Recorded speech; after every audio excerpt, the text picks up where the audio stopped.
अगर आप UPSC MPPSC की तैयारी कर रहे हैं तो विजन आईएएस की मंथली मैगजीन आपके लिए एक गोल्ड लाइन है।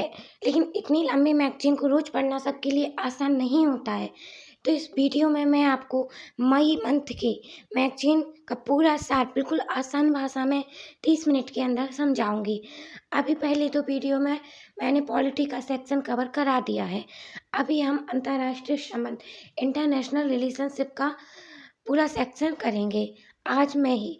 तो दोस्तों, इस वीडियो को अंत तक जरूर देखें और ऐसे ही अपडेट्स के लिए चैनल को सब्सक्राइब करते चलें। चलिए हम शुरू करते हैं। भारत यूनाइटेड किंगडम मुक्त व्यापार समझौता हमारा फर्स्ट टॉपिक। देखिए, भारत और यूनाइटेड किंगडम ने 3 वर्षों की औपचारिक वार्ता के बाद मुक्त व्यापार समझौते पर हस्ताक्षर की घोषणा करती है। हम इसके कुछ फैक्टर जान लेते हैं, क्या डेटा है।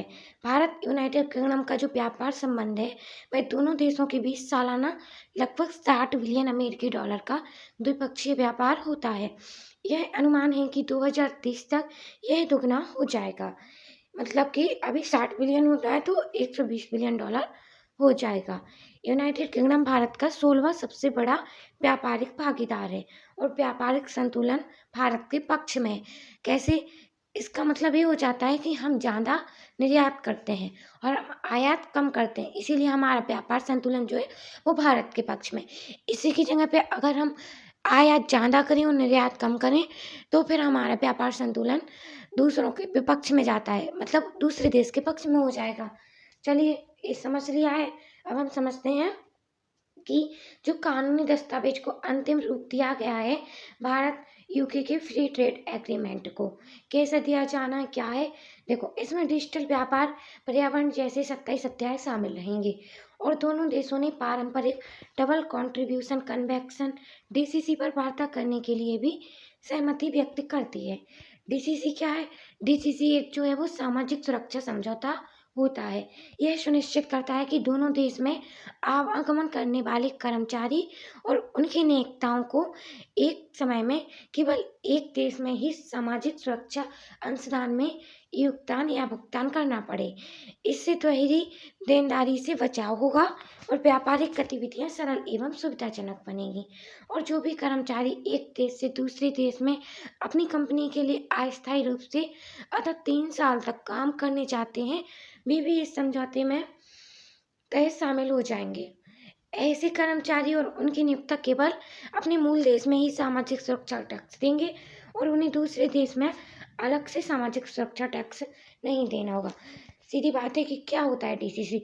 डीसीसी एक होता है सामाजिक सुरक्षा को लेकर समझौता होता है। जैसे क्या होता है कि हमारे देश में हमने किया और फिर दूसरे देश में वो जा रहा प्रोडक्ट, तो हमें दोनों देशों में पहले टैक्स देना होता था सोशली सुरक्षा को लेकर। बट अभी क्या है कि अभी एक देश में दे दिया तो दूसरे देश में नहीं देना होगा। जो भी इस सुरक्षा के तहत देश शामिल होंगे उनको ये सुविधा दी जाएगी। चलिए आगे बढ़ते हैं। यह व्यवस्था किसी कर्मचारी के उस देश से लाभ पाने के अधिकार को प्रभावित नहीं करेगी जहां वह सामाजिक सुरक्षा टैक्स का भुगतान करता है। साथ ही यूके के इमिग्रेशन हेल्थ सरचार्ज का भुगतान करना अभी भी अनिवार्य रहेगा। जो भी यूके का चार्ज रहेगा, कौन सा वाला? तो इमिग्रेशन हेल्थ सरचार्ज, इसको तो भुगतान करना है, ठीक है। अब भारत यूके का जो फ्री ट्रेड एग्रीमेंट हुआ है उसकी क्या क्या विशेषताएं हैं, इसके कुछ पॉइंट हम एक सरसरी निगाह से देखते हुए समझ लेते हैं। क्योंकि कुछ पॉइंट ऐसे हैं कि हम अगर इनको किसी आंसर राइटिंग में एग्जाम्पल के रूप में डाल दें तो हमारे लिए ये यूजफुल हो जाएगा, ठीक है। तो हम देखते हैं कि शून्य शुल्क बाजार पहुंच, यानी कि लगभग 99% भारतीय निर्यात पर यूके के बाजार में कोई शुल्क नहीं लगेगा, जो व्यापार मूल्य का लगभग 100% कवर करेगा, ठीक है। दूसरी ओर भारत देश में बेचे जाने वाले 90% ब्रिटिश उत्पादों पर शुल्क कटौती करेगा और एक दशक के भीतर भारत में बेचे जाने वाले 85% ब्रिटिश उत्पाद टैरिफ मुक्त हो जाएंगे, मतलब कि कोई टैक्स नहीं।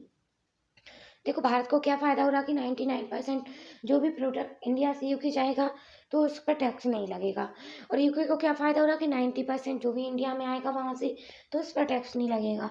और फिर 85% जो ब्रिटिश उत्पाद है वो 10 वर्ष के अंदर अंदर फ्री टैक्सेस हो जाएगा। अब आगे बढ़ते हैं। दूसरा पॉइंट कहता है कि भारतीय पेशेवरों के लिए आवागमन को आसान बनाता है। कैसे बनाता है?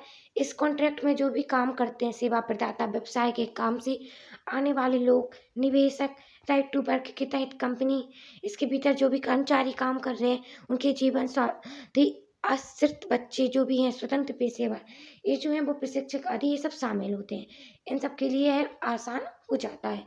सेवाओं के क्षेत्र में यूके की महत्वाकांक्षी प्रतिबद्धता क्या है इनकी? तो इस समझौते के तहत यूके ने भारतीय सेवा प्रदाताओं के लिए सूचना प्रौद्योगिकी, आईटी सक्षम सेवाएं, वित्तीय सेवाएं, पेशेवर सेवाएं, अन्य व्यावसायिक सेवाएं, शैक्षिक सेवाओं जैसे क्षेत्रों में व्यापक ऐतिहासिक बाजार पहुंच प्रदान की है। यूके की कंपनी को खरीद प्रक्रिया में भाग लेने की अनुमति। यूके की कंपनी जो है वो भारत में केंद्र सरकार और सरकारी कर्मचारियों को जरूरी वस्तुएं, सेवाएं एवं निर्माण कार्यों के लिए आपूर्ति से जुड़ी खरीद के लिए बोली लगा सकेंगी। ये कुछ पॉइंट थे जिनको हमें ऐसे ही एक बार देखना था, बस, और ज़्यादा कुछ नहीं। अभी हम समझते हैं कि फ्री ट्रेड एग्रीमेंट होता क्या है। देखिए, ये इम्पोर्टेंट हो जाता है।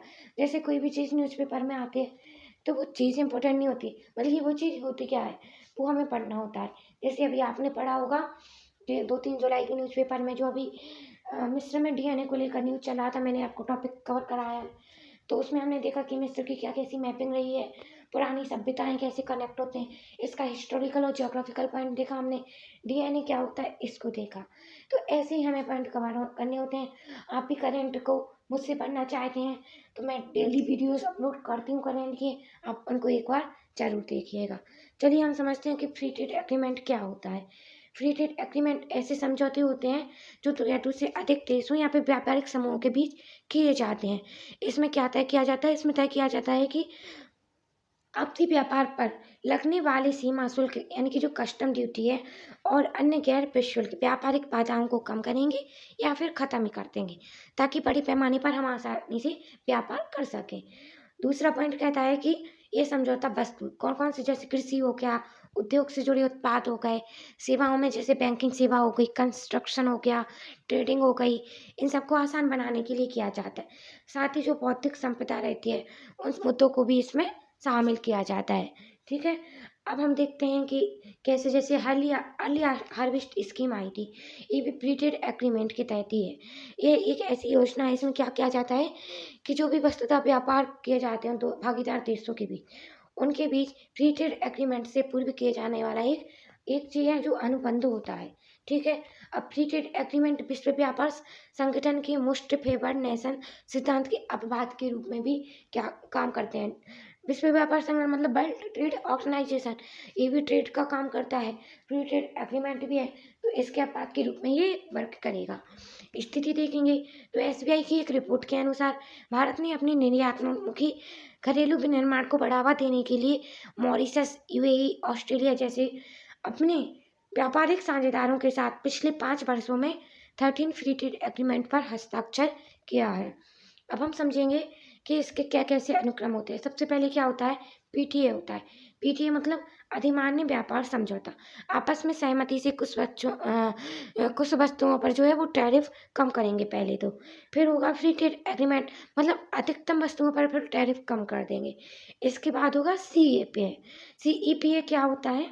व्यापक आर्थिक सहयोग समझौता। इसमें क्या होगा कि कुछ केवल वस्तुओं और सेवाओं से आगे बढ़कर जो विनियमन संबंधी मुद्दे, जिसकी सेवाएं हो गया, निवेश, सरकारी खरीद, व्यापार पितात और बौद्धिक संपदा अधिकार, प्रतिस्पर्धा नीति, अन्य क्षेत्र, इनमें भी सहयोग अब शामिल हो जाएगा। देखो, हमने देख लिया, पहले पीटीए होता है, फिर एफटीए होता है, फिर होता है सीईपीए। इसके बाद होता है कस्टम यूनियन। कस्टम यूनियन कैसे होगा? इसमें होगा कि जो भी देश शामिल होंगे उनको शून्य शुल्क तथा शेष विश्व के देशों पर समान टैरिफ लगाया जाता है। आगे क्या होगा? आगे होगा कॉमन मार्केट। एक कॉमन मार्केट बनेगा जिसमें श्रम और पूंजी का मुक्त आवागमन होगा, सामंजस्य, तकनीकी मानक आदि इसमें पूरे किए जाएंगे। इसके बाद आता है हमारा नेक्स्ट टॉपिक, इकोनॉमिक यूनियन।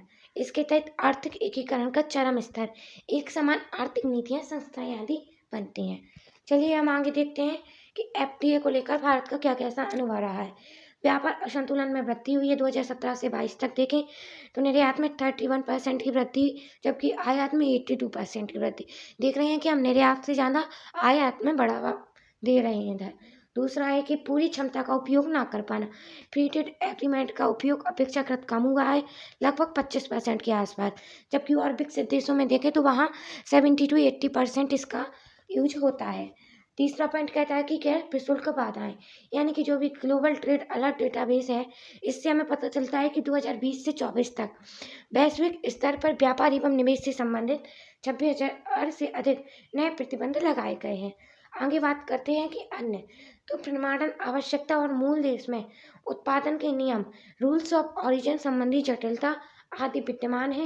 व्यापार समझौते का मूल्यांकन केवल व्यापार संतुलन के आधार पर नहीं किया जाता। इसके अलावा और भी फायदे हो सकते हैं, जैसे कि प्रौद्योगिकी हस्तांतरण हो गया, मूल्य संवर्धित आपूर्ति श्रृंखला, बेहतर आपसी संबंध, व्यापार से संबंधित निवेश प्रवाह, विविध वस्तुओं की सेवाएं तक बेहतर पहुंच आदि। अब हम देखें कि भारत के एफटीए भविष्य के अन्य एफटीओ को आकार देने में कैसे मदद करेगा। तो देखो, भारत यूरोपीय संघ के बीच जो मुक्त व्यापार समझौता है, जो 2007 से इसकी वार्ता चल रही थी, अब संवेदनशील क्षेत्र जो रहेंगे उनमें सुधार होगा। कैसे होगा कि जो भी प्लास्टिक आदि है उसको एफटीए की सूची से बाहर रखा गया है, और इसके साथ ही जो एक्सक्लूजन लिस्ट यानी अपवर्जन सूची है उसमें शामिल किया गया, जिससे भारत के हितों की तो रक्षा होगी। दूसरा कहता है पॉइंट कि शुल्कों को धीरे धीरे समाप्त करना, यानी कि जो भारत यूके के एफटीए में भारत ने लंबी अवधि में धीरे धीरे शुल्कों में कटौती या उन्हें समाप्त करने पर सहमति व्यक्त की। इससे घरेलू उद्योगों को बढ़ती प्रतिस्पर्धा के साथ तालमेल बिठाने के लिए पर्याप्त समय मिल सकेगा। नेक्स्ट पॉइंट कहता है कि पारस्परिक लाभ पर जोर। उदाहरण के लिए यूनाइटेड किंगडम के कार निर्माताओं को एक कोटा मिलेगा, जिससे उनके वाहनों पर आयात शुल्क 100% से घटकर 10% हो जाएगा। साधारण भाषा में भारत के एफटीए के तहत ब्रिटेन में बनी लग्जरी और प्रीमियम कारों जैसे Jaguar Land Rover, Rolls Royal, Aston Martin आदि के लिए भारत सरकार सीमित संख्या कोटा में आयात की अनुमति देगी, जिस पर अब केवल 10% ही आयात शुल्क लगेगा। और लास्ट में हम निष्कर्ष देखेंगे तो भारत यूके का जो एफटीए हुआ है वो केवल दोनों देशों के बीच द्विपक्षीय आर्थिक संबंधों को मजबूत करता है, बल्कि विकसित देशों के साथ भारत के भावी व्यापार समझौतों के लिए रणनीतिक मॉडल के रूप में भी काम करता है और संवेदनशील क्षेत्रों पर भी ध्यान केंद्रित करता है। आधुनिक व्यापार मुद्दों को अपनाकर तथा चरणबद्ध उदारीकरण दृष्टिकोण सुनिश्चित करके यह घरेलू सुरक्षा उपायों के लिए समृद्धि को संतुलित करता है। देखिए, फ्री ट्रेड एग्रीमेंट हमने टॉपिक पढ़ा, जिसमें हमने देखा कि भारत और यूके के बीच जारी हुआ है। अब फ्री ट्रेड एग्रीमेंट क्या होता है, भारत का अभी क्या हुआ है, रोल है, भारत आगे फ्री ट्रेड एग्रीमेंट को क्या कैसे बढ़ावा देगा, क्या इसमें फ़ायदा होगा, क्या कैसे हित हैं, हमने ये समझ लिया है। और भारत और यूके के फ्री ट्रेड एग्रीमेंट में कितना क्या लाभ हो रहा है, कितना प्रॉफिट है, क्या कैसा लॉस है, और इसके क्या की पॉइंट हमने इसे भी जान लिया है। तो आई होप ये टॉपिक आप लोगों का कंप्लीट हो गया होगा। अब हम चलते हैं नेक्स्ट टॉपिक। वो कहता है कि चीन पाकिस्तान आर्थिक गलियारा, यानी कि चाइना पाकिस्तान का इकोनॉमिक कॉरिडोर सीपीईसी, इसके बारे में हमने बहुत ज़्यादा सुन रखा है। देखिए, सबसे पहले तो हम मैपिंग की बात करते हैं, क्योंकि मैपिंग समझना बहुत जरूरी है। देखो, ये जो है ये हमारा प्यारा सा इंडिया दिख रहा होगा आपको, इसके जस्ट ऊपर ऑरेंज कलर में जो है वो पाकिस्तान दिख रहा है, और इसके ऊपर अफगानिस्तान और नीचे ईरान दिख गया होगा। और हम इसके जो ब्राउन कलर में दे रखा है वो जो है वो इस्लामाबाद, यहीं पे जो है वो एमपी का और पाकिस्तान का जो और चाइना के साथ जो कश्मीर के ऊपर जो बोलेंगे कि विवादित क्षेत्र चलता है वो है अपना, ठीक है। तो ये समझ गए हो आगे आप लोग कि कैसे यहाँ से चाइना और पाकिस्तान के लिए बीच से बिल्कुल रोड जा रहा है, और कश्मीर के सीओपी जिसको बोलेंगे तो वहाँ से होते हुए जा रहा है, तो कैसे भारत पे इम्पैक्ट करेगा, ठीक है। अब हम पढ़ते हैं इसके की पॉइंट्स को कि क्या है, सुर्खियों में क्यों रहा। हाल ही में चाइना पाकिस्तान और अफगानिस्तान के विदेश मंत्रियों ने चाइना पाकिस्तान आर्थिक गलियारे को अफगानिस्तान तक बढ़ाने पर सहमति व्यक्त की है। चीन पाकिस्तान आर्थिक गलियारा सीपीईसी क्या है? CPEC belt and road initiative BRI की एक प्रमुख विशेषता है। बीआरआई को 2015 में शुरू किया गया था, ठीक है। बीआरआई क्या है? बेल्ट एंड रोड इनिशिएटिव, इसको 2015 में स्टार्ट किया गया था। यह silk road economic belt and maritime silk road के बीच एक कड़ी के रूप में कार्य करेगा। अब हमने इसको समझ लिया है कि सीपीईसी के अंतर्गत अधिकांश परियोजनाएं देखें तो ऊर्जा और अवसंरचना से रिलेटेड रहेंगी। इसके तहत लगभग 3000 किलोमीटर लंबी सड़कें, रेलवे लाइन्स और पाइपलाइन्स का निर्माण किया जा रहा है। इसका उद्देश्य पाकिस्तान के ग्वादर बंदरगाह से चीन के उत्तर पश्चिम सिंचियांग उइगर स्वायत्त प्रांत के कास्कर शहर तक तेल और गैस का परिवहन करना है। हम बात करते हैं कि अफगानिस्तान के जो CPEC में शामिल होने को लेकर भारत की क्या चिंताएं हैं।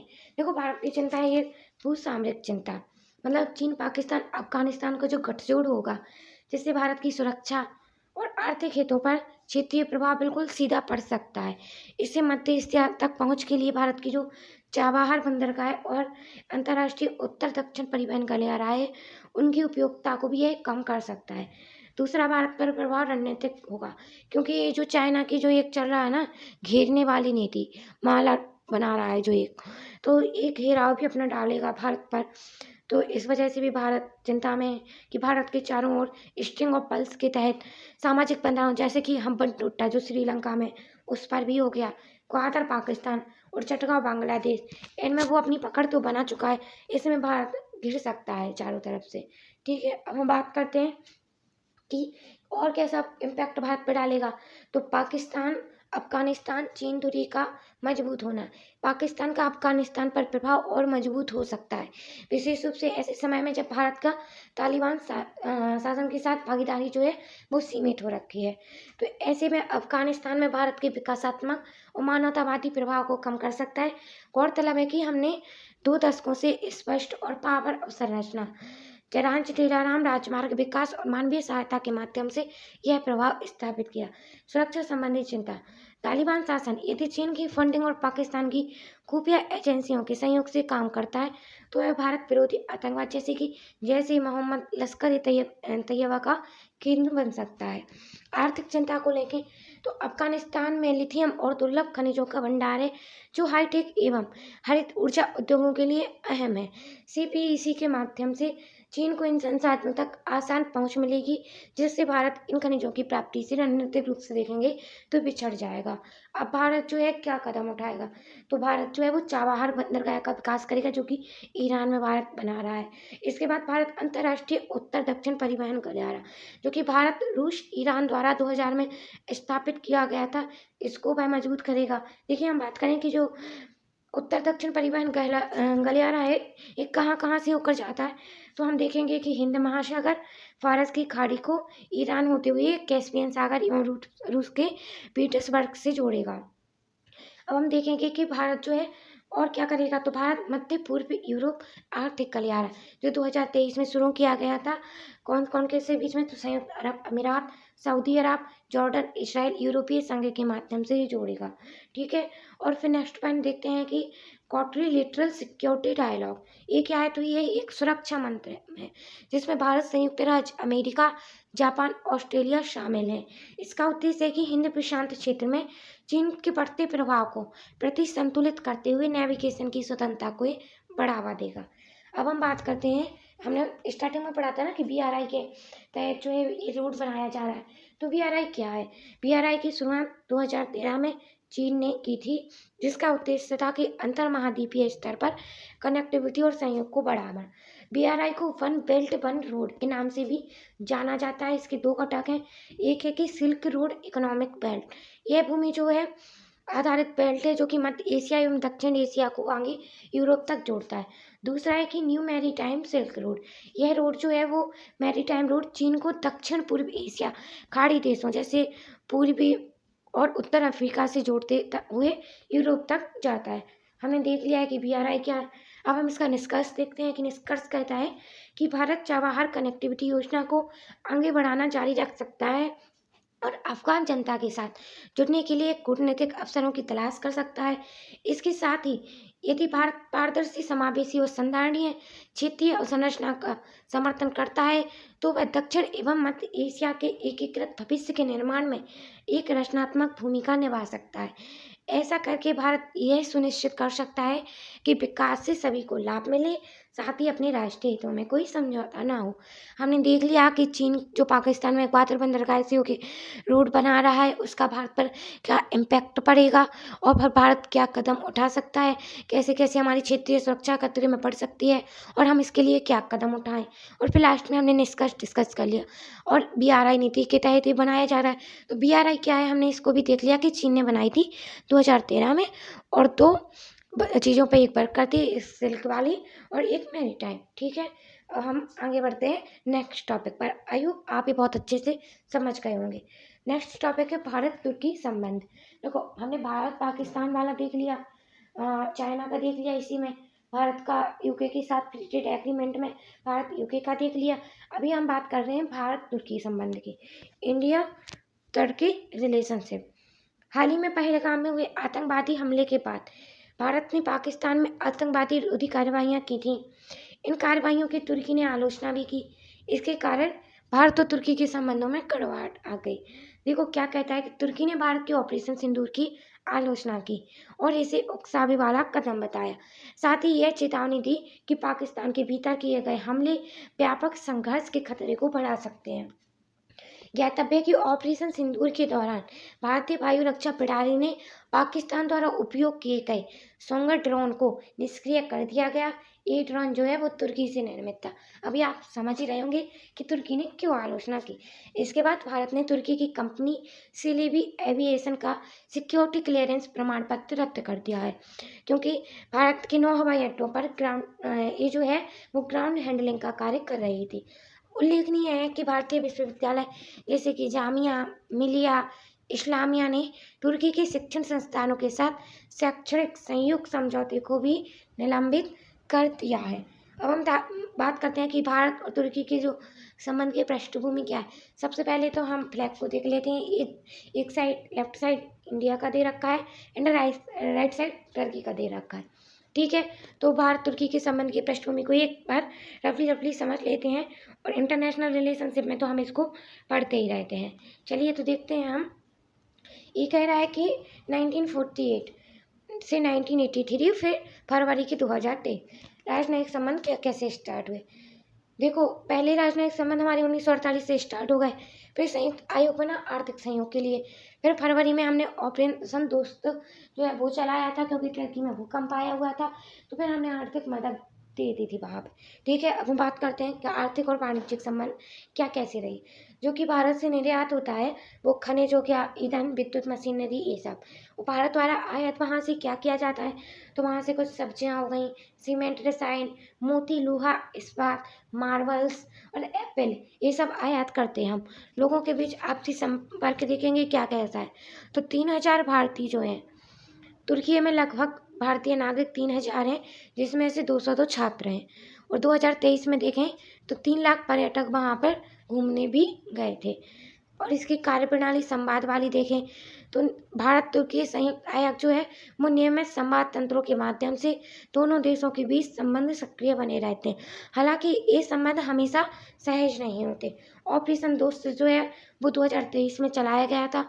मैं आपको बता दूं कि पीटी शायद 2023 में आया था इससे क्वेश्चन प्रीलिम्स में, ऑपरेशन दोस्त के ऊपर कि क्यों चलाया गया या फिर किस देश के साथ चलाया गया। तो ऑपरेशन दोस्त जो है वो टर्की के साथ चलाया गया था, भूकंप रोधी। ठीक है, उसके लिए भूकंप के बाद राहत भेजी गई थी। अब भारत के लिए हम तुर्की का महत्व देखेंगे। तो तुर्की की सामरिक स्थिति, तुर्की यूरोप और एशिया को जोड़ता है। यह अंतर्राष्ट्रीय उत्तर दक्षिण परिवहन गलियारे का हिस्सा है।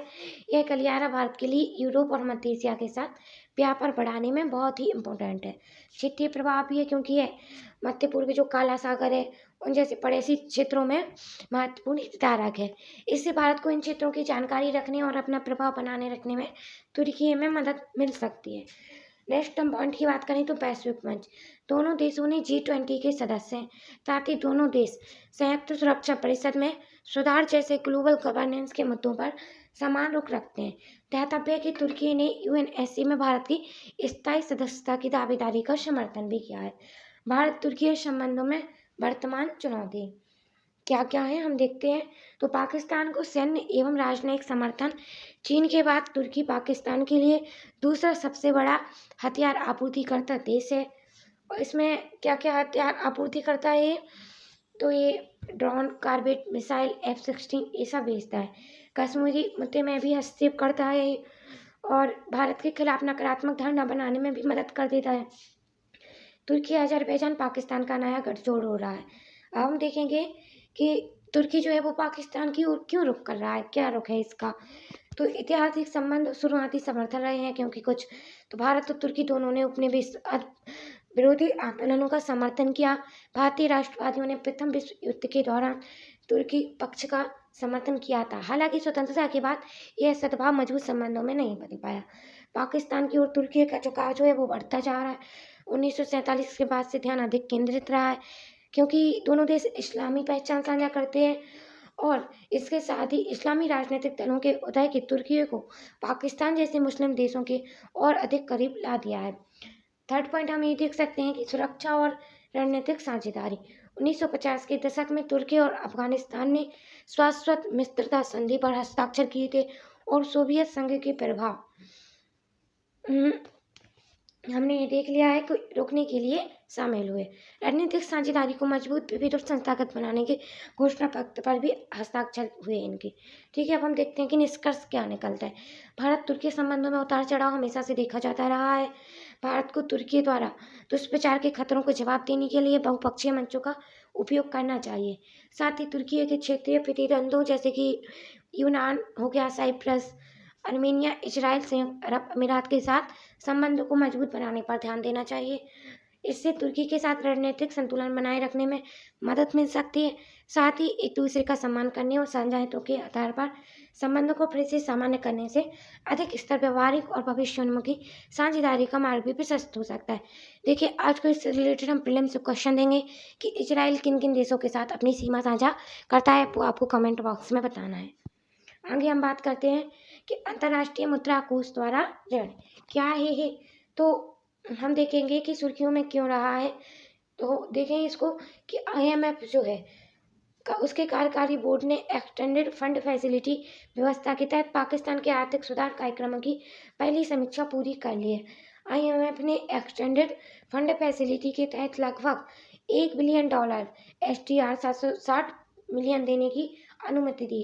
एक्सटेंडेड फंड फैसिलिटी क्या है? इनके द्वारा उन देशों की सहायता दी जाती है जो संरचनात्मक बाधाओं या फिर धीमी समृद्धि और अंतर्निहित कमजोर का भुगतान करने के कारण गंभीर वित्तीय असंतुलन का सामना कर रहे होते हैं। इसके साथ ही देखें तो IMF जो है वो RSF ऋण कार्यक्रम के तहत $1.4 बिलियन अमेरिकी डॉलर ऋण को मंजूरी दे रहा है। ये हमारे लिए उतना इम्पोर्टेंट टॉपिक इसमें उतनी इम्पोर्टेंट बात नहीं कही गई है। हम इसमें कुछ बातों को देख लेते हैं, जैसे SDR क्या होता है, विशेष आहरण सुविधा। तो यह एक अंतर्राष्ट्रीय आरक्षित परिसंपत्ति होती है जिसे अंतर्राष्ट्रीय मुद्रा कोष ने 1969 में अपने सदस्य देशों के आधिकारिक भंडार के पूरक के रूप में बनाया था। इसके साथ ही यह कोई मुद्रा नहीं होती है, यह अंतर्राष्ट्रीय संगठनों के लिए एक लेखा इकाई के रूप में कार्य करती है। इसका 5 मुद्राओं जैसे कि अमेरिकी डॉलर, यूरो, चीनी रेनमिनबी, जापान येन और ब्रिटिश की पाउंड स्टर्लिंग की एक पॉस्केट पर आधारित है। ये व्यक्ति और निजी संस्थाएं SDR को नहीं रख सकते। SDR की ये पॉइंट आपको जानने बहुत ही इंपॉर्टेंट है, आप इसको नोट कर लीजिएगा, क्योंकि इकोनॉमी के फाउंडेशन में भी हम पढ़ते हैं। जब भी आपका फाउंडेशन बेस जो बनता है GS पेपर के लिए, उसमें भी हम पढ़ते हैं। इसमें भी आपने देख लिया, इसको नोट कर लेना, अच्छे से रिवीजन करना, याद करना। इसके बाद देखते हैं हम कि IMF क्या है। इसकी उत्पत्ति जो है वो IMF और विश्व बैंक दोनों की स्थापना देखेंगे हम तो 1944 के संयुक्त राष्ट्र मौद्रिक और वित्तीय सम्मेलन, जिसे कि ब्रिटेन वुड्स सम्मेलन कहा जाता है, उसमें हुई थी। ठीक है, इसीलिए इनको ब्रिटेन वुड्स संस्था भी कहते हैं। इसको क्या कार्य सौंपे गए हैं, तो इसको मैक्रो इकोनॉमिक यानी समष्टि आर्थिक और वित्तीय स्थिरता को बढ़ावा देना, भुगतान संतुलन की समस्या का सामना कर रहे देशों की सहायता के लिए अल्पकालिक और मध्यकालिक ऋण प्रदान करना, सरकारों को बेहतर आर्थिक नीतियों को लागू करने की मदद करने के लिए तकनीकी सहायता और प्रशिक्षण प्रदान करना। इसके कार्य हैं। इसमें देखेंगे तो कितने सदस्य देश हैं, तो 191 सदस्य देश हैं। भारत भी इसका एक सदस्य है। विश्व बैंक का सदस्य बनने के लिए किसी भी देश का सबसे पहले IMF की सदस्यता लेनी जरूरी होती है। अब बहुत सारी टेस्ट सीरीज लगाएंगे, इनफैक्ट प्रीलिम्स क्वेश्चंस जो है PYQ हैं उनको एनालिसिस करेंगे तो आपको एक आध क्वेश्चन ऐसा मिल ही जाएगा कि जहाँ पे विश्व बैंक से रिलेटेड क्वेश्चन पूछा हो, फिर उसमें ये बात कही रहते हैं। कि विश्व बैंक का सदस्य बनने से पहले IMF का सदस्य बनना जरूरी है। हम इसकी संरचना देखेंगे क्या कैसी है। बोर्ड ऑफ गवर्नर, IMF में निर्णय लेने वाला जो है वो सर्वोच्च निकाय है, जिसमें प्रत्येक सदस्य देश से एक गवर्नर और एक वैकल्पिक गवर्नर शामिल होता है। इसकी जो कार्यकारी बोर्ड होता है उसमें 25 सदस्य रहते हैं, दिन प्रतिदिन के काम की वो देखरेख करते हैं और सामान्यतः निर्णय आम सहमति के आधार पर होता है, लेकिन कभी कभी औपचारिक मतदान भी हो जाता है। प्रत्येक सदस्य का वोट उसके मूल वोट यानी कि सभी सदस्यों के बीच समान रूप से वितरित होता है और कोटा आधारित वोट के योग के बराबर होता है। भारत का जो कोटा है वो 2.7% है, 8वां सबसे बड़ा देश है, जबकि अमेरिका का कोटा लगभग 17% है। अंतर्राष्ट्रीय मुद्रा कोष व वित्तीय समिति, यह संविधान IMF में 25 सदस्यीय एक सलाहकार निकाय है जो सदस्य देशों या देशों के समूह का प्रतिनिधित्व करता है। इस पर हम प्रमुख रिपोर्ट देखेंगे तो वर्ल्ड इकोनॉमिक आउटलुक और वैश्विक वित्तीय स्थिरता रिपोर्ट आदि जो है वह यह जारी करता है। हमने IMF देख लिया। इसके तहत कुछ फंड के ऋण के साधन भी हैं, जैसे कि GRA हो गया, PRGT, RST, इनको आप लोग भी एक बार देख लेना अच्छे से। IMF द्वारा क्या कैसी चिंताएं प्रकट की गई हैं पाकिस्तान को जो ऋण दिया जा रहा है उसमें उसने बोला है कि धन के दुरुपयोग की आशंका है, क्योंकि यह सीमा पार आतंकवादी गतिविधियों को बढ़ावा देने में कर सकता है। सेना की भूमिका नीतिगत विफलताओं सुधारों में उलटफेर का जोखिम बढ़ाता है, वैश्विक मूल्यों को ये कमजोर करेगा। तो ये सब इसने चिंताएं जताई हैं। IMF से जुड़ी हम कुछ और चुनौतियां देखें तो क्या है, तो अप्रभावी मतदान प्रक्रिया है इसमें, इसके खिलाफ कोई मतदान का प्रावधान नहीं है। दूसरा देखेंगे तो अलोकतांत्रिक गवर्नेंस है। इसका एग्जाम्पल हम देखें क्योंकि 2010 में IMF ने ग्रीस को ऋण देने के लिए अपने नियमों में बदलाव की अनुमति दी थी। थर्ड देखें हम कि अप्रभावी मूल्यांकन प्रक्रिया, इंडिपेंडेंट एवेल्यूशन ऑफ इसकी स्थापना की और इसका जो है वो स्वतंत्र और वस्तुनिष्ठ मूल्यांकन भी करना है। तो ये कुछ हमने चुनौतियां देख ली हैं। निष्कर्ष क्या कहता है हमारा? निष्कर्ष कहता है कि यद्यपि IMF वैश्विक वित्तीय प्रणाली को स्थिर करने में एक महत्वपूर्ण भूमिका निभाता है, परंतु कई बार इसे शासन के असंतुलन, कठोर शर्तों आदि से गंभीर चुनौतियों का भी सामना करना पड़ता है। अपनी विश्वसनीयता और प्रभावशीलता बनाए रखने के लिए IMF को उभरती हुई अर्थव्यवस्था के बढ़ते प्रभाव को दर्शाने हेतु कोटा और मतदान शक्ति के सुधारों में तेजी लानी चाहिए। साथ ही अपने ऋण देने और मूल्यांकन प्रक्रियाओं में पारदर्शिता और जवाबदेही भी बढ़ाई जानी चाहिए। इसके बाद हम देखें तो हमारे कुछ टॉपिक्स रह गए हैं जिनको हम कल यानी कि अपने IR के पार्ट 2 में करेंगे। आपने देखा होगा कि पॉलिटी भी हमने सिर्फ 2 पार्ट में कंप्लीट कर लिया है, IR भी हम सिर्फ 2 पार्ट में कंप्लीट कर लेंगे। आज आपके 4 टॉपिक हो गए हैं जो कि काफ़ी इम्पोर्टेंट हैं। उनमें बस कुछ बेसिक सी चीज़ें थी समझने को, सारा कुछ नहीं समझना था। तो कुछ कुछ हाईलाइट तो मैंने बताए हैं कि ये इम्पोर्टेंट है। STR बताया था, IMF बताया था, ऐसे UK रिलेशनशिप में मैंने कुछ पॉइंट्स हाईलाइटेड कराए थे। पाकिस्तान गलियारा में जैसे मैंने BRI बताया था।